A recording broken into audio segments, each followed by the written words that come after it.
දහනම බැංකුක් නගරයේ සිද්ධ වෙච්ච අදට නොවිසතුණු අභිරහස් සිද්ධියක් ගැන අපිත් එක්ක එකතු වෙලා ඉන්න මේ විස්පර්. හරි වැඩි කතා බහ නැතුව අපි යමු කතාවට. කාමරාංක 104 2019 අගභාගයේ දිනක බැංකොක් නගරයේ කුඩා නවාතැනක සිද්ධ වෙච්ච මේ සිද්ධිය අද වෙනතුරුත් විසඳලා නැහැ. එදා හරියටම රෑ 10:43ට කළු පාට හුඩ් එකක් සහිත ජැකට් එකක් ඇඳගත්තු තරුණියක් ඇතුල් වෙනවා මේ නවාතැන් පොළට.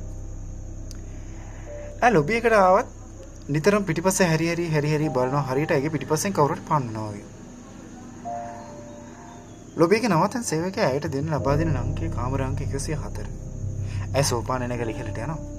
ඒක තමයි ඇයි ජීවිතුන් අතර හිටියා කියලා ලැබෙන අවසාන වීඩියෝ දර්ශනයේ තියෙන්නේ.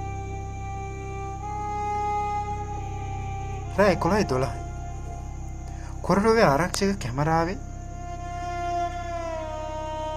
තවත් පුද්ගලයෙක් පෙන්වු කරනවා. මූණ සම්පූර්ණයෙන් වැහුණු තත්ත්වයක තමයි තියෙන්නේ. ඔව් කාමරාංක 104 ඉදිරියට ඇවිල්ලා නවතිනවා. නැවතිලා දිගටම දොර දිහා බලාගෙන ඉන්නවා. විනාඩියක් දෙකක් නෑ. හරියට විනාඩි 8ක්.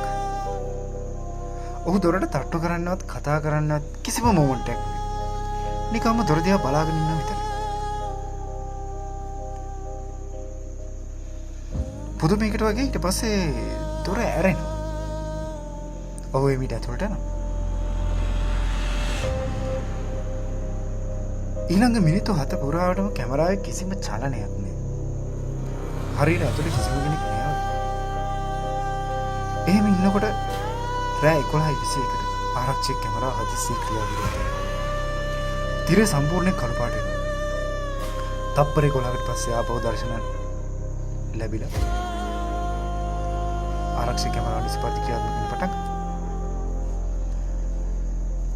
කාමරාංක 104 තාමත් දොර ඇරලා. අර පුද්ගලයා එළියට එනවා. ඊටාම සංසුන් කිසිම කලබලයක් නෑ. ඒ CCTV චෙක් කරපු පරීක්ෂකව දැකපු උතු දෙයක් තිබ්බා. ඔහු ඇතුළට යනකොට ඔහුගේ ජැකට් එක හරියටම බියලි. නමුත් එළියට එද්දී ඔහුගේ අතේ කොටසක් තියෙනවා. තද අඳුරු පැනනවා. හරියට ලේ වගේ. පහුදා උදේ කාමරාංක 104 ඉදිරියෙන් යන සේවකෙක් දෙනවා. කාමරාංක 104 දොර විවෘත කරනවා.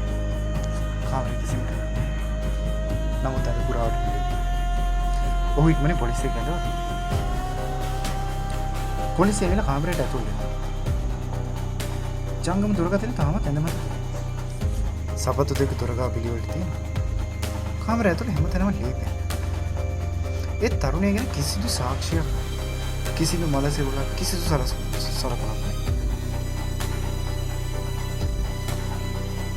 නමුත් ඔහු පුදුමයටපත් වෙනවා. වීතියටපත් වෙනවා. ඊළඟ සිටුවේදී ඕන් පරීක්ෂා කරනවා මේ නවාතැනේ තියෙන ආරක්ෂක කැමරා. කොරිඩෝවේ සිටින පුද්ගලයා ඇතුළු වූ බවට හෝ පිට වූ බවට කිසිදු CCTV කැමරාවක සටහන් වෙලා නැහැ. ඉන්පසු ඔවුන් යනවා නාන කාමරේ.